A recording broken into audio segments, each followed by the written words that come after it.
దేశమందు నిలచి సత్యమును అనుసరించుము అంటున్నాడు. దేశమందు నిలచి మనం ఏం చేయాలో తెలుసండి? సత్యాన్ని అనుసరించాలంట. ఏమండి, దావీదు లాంటి తరమబడుతున్నటువంటి వ్యక్తి, దావీదు లాంటి త్రోసివేయబడినటువంటి వ్యక్తి దేశములో నిలిచి ఇప్పుడు ఏమి చేయాలో తెలుసా? సత్యాన్ని చెప్పాలి అంటున్నాడు దేవుడు. బాగా వినాలి. ఈ రోజుల్లో ప్రియ దేవుని బిడ్డలారా, మన చుట్టూ శత్రువులు ఉంటే మనం కోసం సత్యాన్ని మాట్లాడతామండి? మన కోసం ప్రియ దేవుని బిడ్డలారా గమనించిన మనము సత్యాన్ని చెప్పగలుగుతామా? సత్యం కోసం మనము మాట్లాడగలుగుతామా? ఏమండి ప్రభువా వారిని క్షమించు అనేటువంటి మాటను మనం చెప్పగలుగుతామా?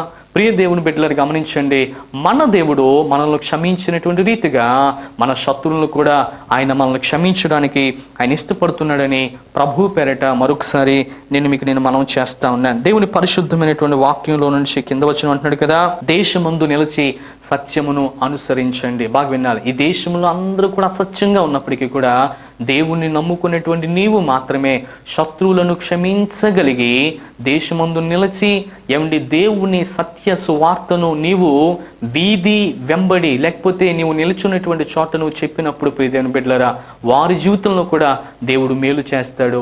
వారి యొక్క శత్రుత్వం నుండి కూడా దేవుడు విడిపించి వారి కళ్ళ నేత్రాలను కూడా ఆయన తెరుస్తాడు అని ప్రభు పేరిట మరొకసారి మీకు నేను మనం చేస్తా ఉన్నాను.